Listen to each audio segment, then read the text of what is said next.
Some of you may remember the TV show Extreme Close-Up, and Extreme Close-Up featured stories of those who had overcome adversity through personal belief and courage.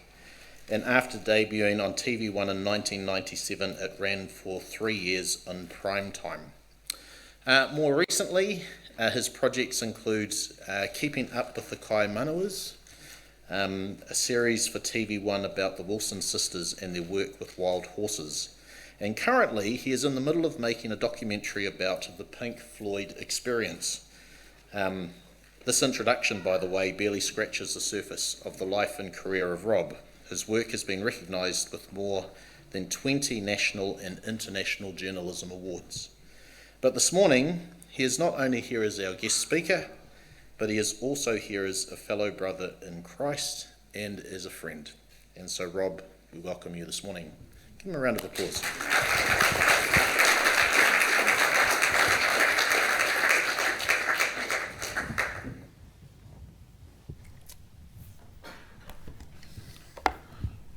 Ko manga kiki te awa. No, ko manga kiki te maunga, yeah. Ko kaipara te awa, ko Pakeha, Ngāti Pakeha te iwi, ko Ropata toko ingoa. Tēnā koutou, kia ora koutou katoa. When I first get asked to speak on a subject, I like to choose my own, but Matt did the dirty on me and gave me one about being a gold medal dad, and I thought, I don't have that many gold medals for fatherhood.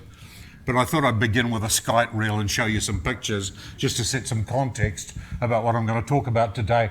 That's my beautiful wife, Ali, with our son, Ben. And you'll hear a little bit about him in a moment. And that is taken back in 1986. The next picture shows my son and my daughter. My son is a neurosurgeon on the Gold Coast, and my daughter is a TV producer in London, and I'm very proud of both of them. In the next picture, we have been together for coming up for 47 years. I have no idea why the woman has put up with me, but she has, and we've survived, and survived well. Next, my son, the brain surgeon, has produced our one and only grandchild, and her name is Ava. And Ava, as you'll see in the next picture, is just a little picture of delight. She is part Pakeha and she's part Bangladeshi. Finally, my wife has recently retired after a 45-year career in television management and was made redundant in the News Hub closure. So she is now at home spending all of her redundancy money on landscaping and a spa pool, and I am under orders to stay working.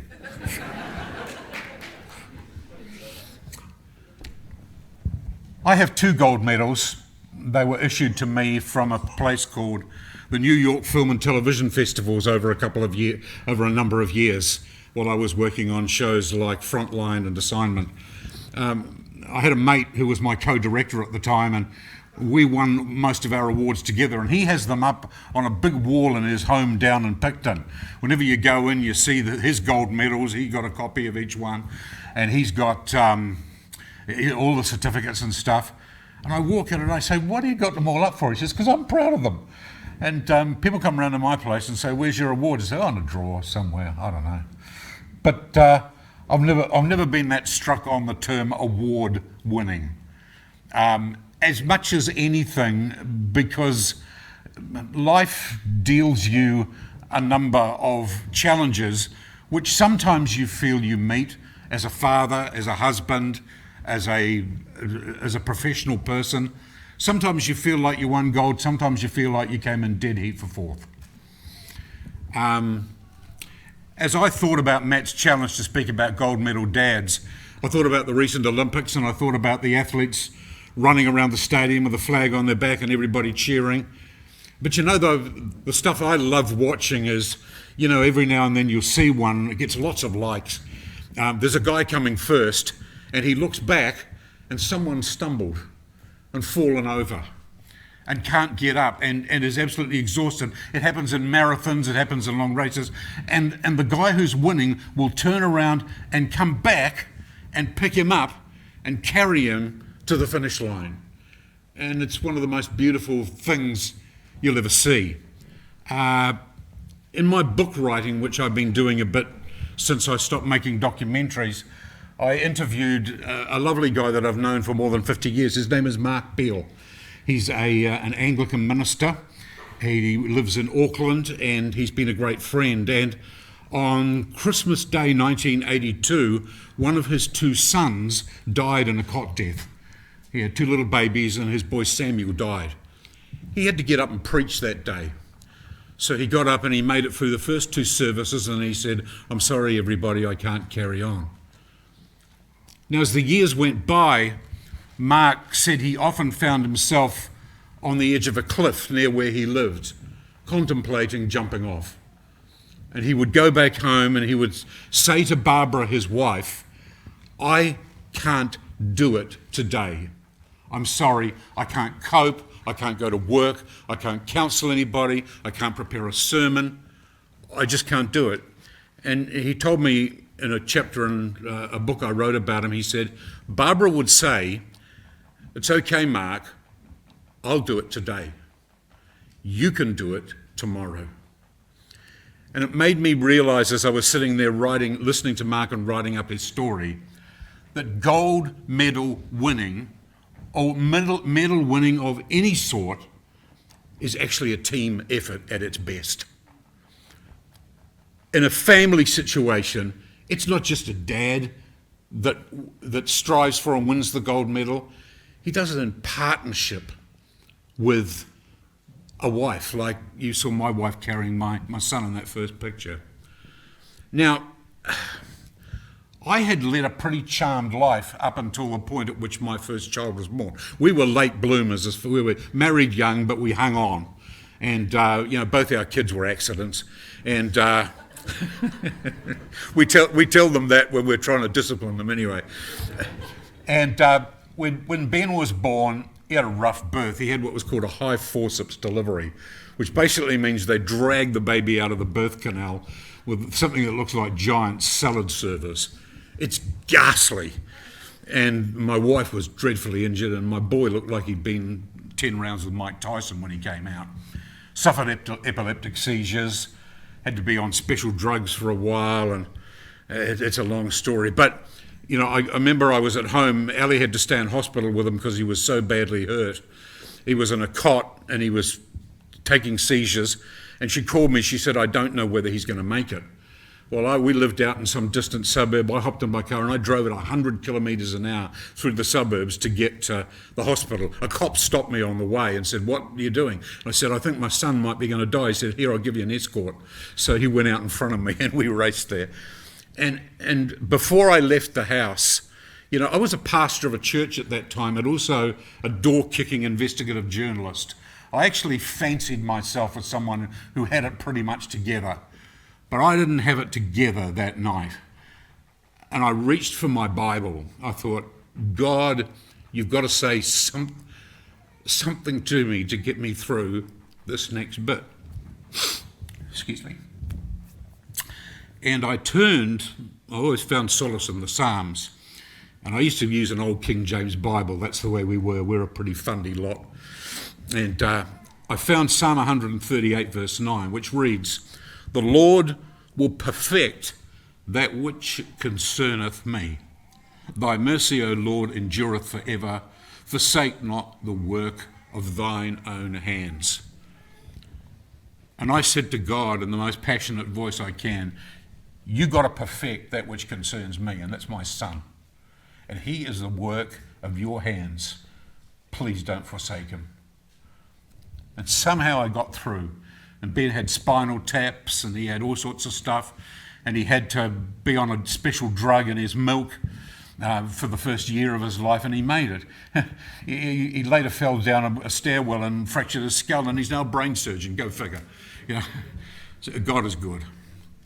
But part of that process that followed in those years that went by was that because I was doing two jobs, I was being an investigative reporter and I was trying to pastor a church. They were in effect two full-time jobs that I just sort of tried to sort of juggle between. By day I was a journalist, by night I was out most nights seeing people who were sick, whose marriages were in trouble, had very little idea what I was doing because we didn't train people properly. But, I now look back and wondering whether that was a gold medal time for me. And I hope some of you identify with this. I think you do because of the way lives are busy these days. A singer that I used to really love listening to was Harry Chapin. And Harry Chapin sang a song called The Cat's in the Cradle. And the line goes, "A child was born the other day. He came to earth in the usual way. But there were planes to catch and bills to pay. He learned to walk while I was away." I don't know if you've ever seen the movie Erin Brockovich, but Erin's driving back. She's busy. She's on a mission. She's going to a little town called Hinckley in California because people are dying and suffering serious illness because of the contaminated water. And she's left one of her kids at home with a biker who's lived next door. And she's on the phone to him and he's saying, "Listen, she said her first word." And the tears streaming down her face as she realised she wasn't there for that moment. Dad, I think of that sometimes with my kids. I think, no, there's no medal. But, you go around the country, as I do, because I'm still a storyteller. And, the typical family is not mum and dad and two kids in this long-running, eternal relationship. That tends to be less and less the norm. Now people are on their second and their third marriages. The families are blended. The dad and the mum are working all the hours that God made to put a roof over their heads. They're working hard, and kids are afflicted these days. It seems to be something that's running all through families. I was talking to a woman last night. I'm about to finish writing a book called The Courage of Women. I'm going to have a launch here on the 1st of November that Matt and Jules have graciously agreed to host. I was talking to this woman and, her son was born with quite a serious affliction. He's grown up and he got a drug which helped him. But he's now got massive problems with addiction. And they're at the end of their tether. She says, "I don't feel that courageous." And I keep telling her, you are what you've done. At the start of the book, I've got a little quote, which is from Brene Brown, which is, "It could be that the things that you go through and endure become a survival manual for someone else." And to try and teach people, as I now occasionally try to do, because I've been a teacher of the Word of God, communications, writing and other things for a while. I'm learning more and more about aspects of fatherhood, which I think are really important for us to understand in the 21st century. As much as anything else, here's what I'm learning. Fatherhood comes in many, many forms. There's another verse in the Psalms which says, "God takes the solitary and gathers them into families." I love that verse. God takes the solitary and gathers them into families. I've got a mate called Paul Look. He's walked with me on what's been a pretty tough mental health journey for me for about 5 years now. And he said, "I want you to make me a video." I said, "What about?" He said, "A thing called the Men's Shed." And I said, "Okay, let's go." So I took my camera, and it's this big thing on a suburban property in Auckland. And he said, "I want to show you around." And he said, "We had 200 people a week come here. Mostly they're older. They're lonely. Some of them have mental health issues. Some of them have had attempts at self-harm. And we bring them in here and we look after them. We give them something to do. We teach them like woodworking. We give them a skill. We'll argue politics and we'll just hang out." And he struck me right at that moment as a father to the fatherless. He struck me as a man who takes the solitary and gathers them into families. There are men who do that, and it's such an important job, fathering others at that level. This week, I got a job working in health communications. I work at Auckland Hospital, and I wandered down to see an old mate of mine called Willie Saipaia, the Samoan guy. who came and visited me after I had my liver transplant and made friends with me. And I'd heard that he wasn't so well. So I saw him actually coming into the hospital on a Monday morning, and he was kind of hunched over. He had a double lung transplant 16 years ago, one of the very early ones. And he was with another guy called Ian, and Ian had this big bag thing next to him, and I noticed there was a tube coming out of it with fluid, and this guy's liver is slowly failing. And Willie, with his double lung transplant, who gets really sick every winter in the cold, goes with this guy and just sits with him for up to 5 hours at the hospital and effectively fathers him. It's a wonderful thing to watch. He's been in hospital 2 weeks himself, and so I went and saw him, and he insisted on walking me out to the door of the ward and giving me a big hug and saying, "I'm going to be okay, bro." Fathering is this such a wide-ranging concept, because in the end our example of fathering comes from our Heavenly Father. Now,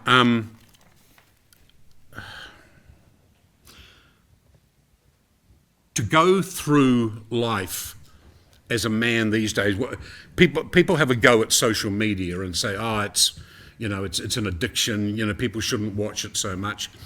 I'm watching more and more posts on social media, Facebook and Instagram, which are actually quite powerful. There's one woman in particular I know who talks directly to the camera. She's this very, very attractive looking woman, and she says, he's hurting. He hates getting up in the morning. He does a job he hates. Sometimes he doesn't text you back. Sometimes he doesn't know whether he can go on living. He's your father. You don't want to know what life would be like without him. And I love it that we're actually talking these days more and more about what men endure. Effectively, through what I've been through, I'm now a de facto suicide counsellor. I won't go into the gory details of my own experience, but I got called in the other day by somebody who'd had a male friend, a dad, a father, attempt to take his life, and he was in hospital. And she said, "What do I do next?" And I said, "I'm not an expert, but I've got to tell you, the first thing I would do is don't just ask the question, 'How are you?' Because people wear masks. Men are very good at wearing masks. The question is, how are you really? What's really going on in your life?" And when we do that, when we go that extra distance and we make that phone call, because, these days it's almost like there's a new protocol in the world, isn't there? We don't ring people up. We text them and say, "Is it okay to ring?" What are we doing?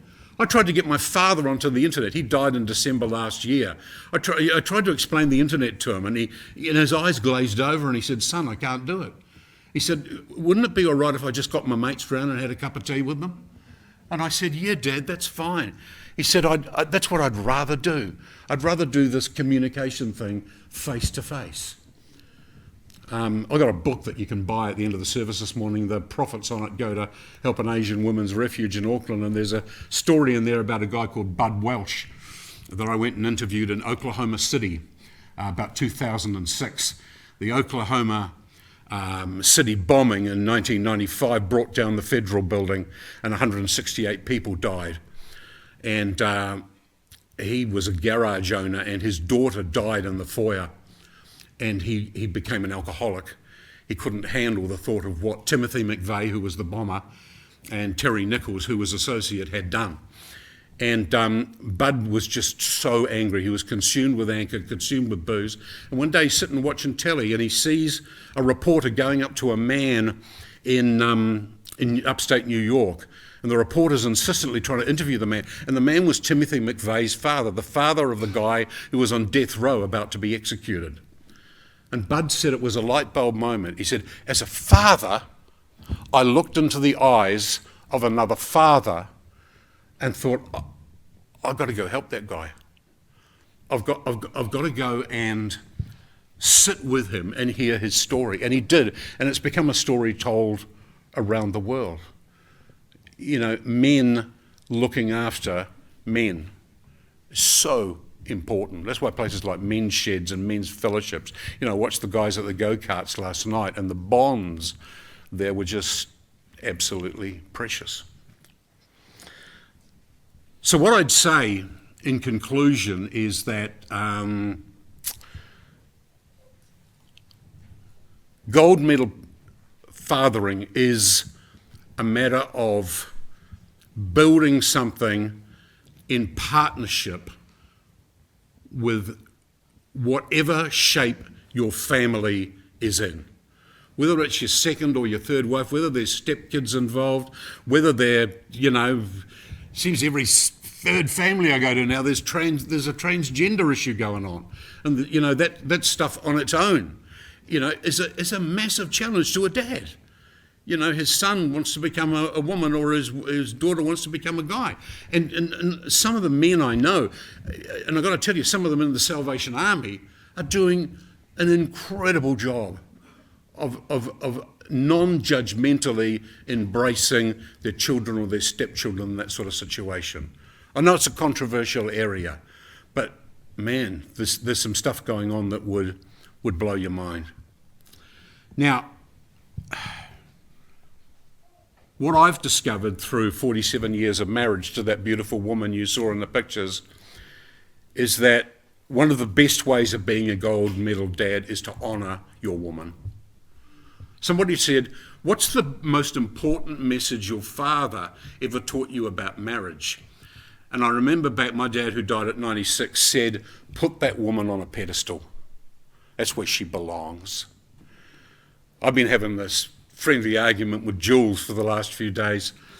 My book called The Courage of Women, I conclude with an epilogue which I then withdrew because I thought it was what I call schmaltzy. And Jules said, what's schmaltzy? And I said, it's mawkish and overly sentimental, But Jules said, no, you got to put it in there. And that epilogue is all about an experience I had as a father with that little boy with the sore head, and my wife who was so grievously injured in that birth experience. And I was lying in bed, it was about 3 o'clock in the morning, and because Ben's head was so sore, he couldn't breastfeed. Ellie had to use a breast pump to extract her own milk, and she would then mix it with formula because he was hungry, and then put the drug in and everything. And this breast pump would go all day and all night. She'd put it in the fridge, and man, and well-meaning people say, oh, you got to breastfeed your baby, and it is a good idea, but with neither of our kids was that an easy process.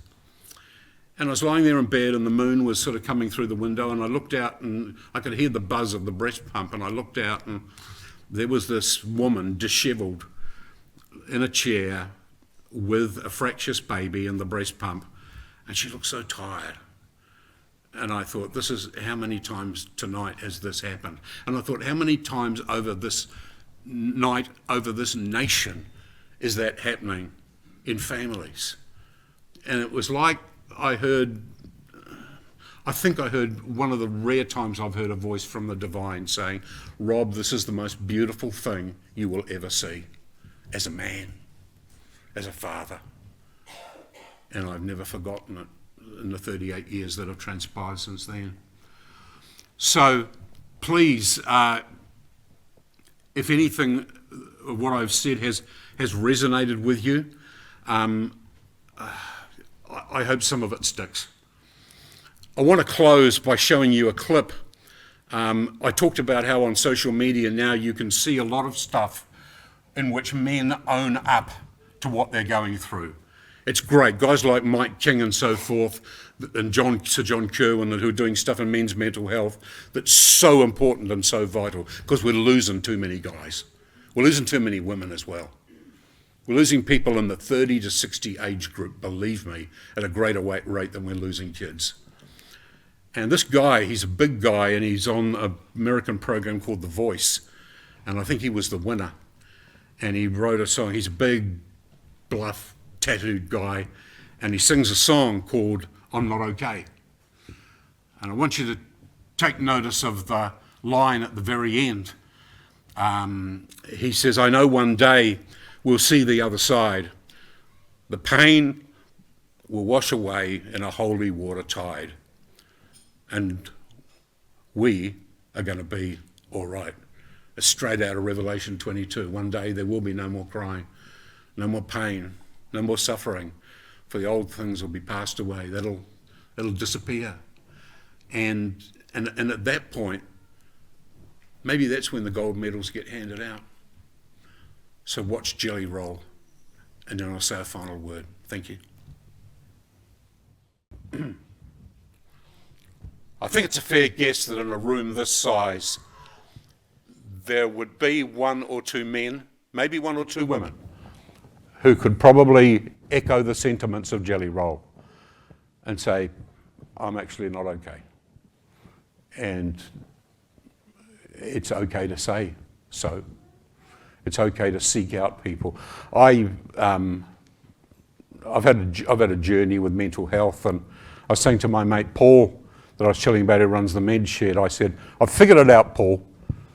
I just need three things. They all start with M. I said, I need my meds, I need mates, and I need a mission. And the mission preferably involves God. And if you need meds, take them. For some of you, you need therapy. For some of you, you need a therapy that involves being in the open air and out in nature, or whatever it is that works for you. But do whatever it is that heals your soul. I've got a final slide to show you. On the 1st of November, I'm going to be here, and I'm going to be launching a book called The Courage of Women, Journeys to the Crossroads of Resilience. And I'd like to invite anybody who's here to attend that. You're going to be hearing the stories of some amazing women, quite remarkable, resilient people. So I want to say thank you for inviting me here today and for the privilege. It's one of my favourite places to go. The last time I was severely embarrassed because there was a picture of me outside with a couple of motorbikes, which was too big and drew too much attention to a humble man. So God bless you all. Thank you.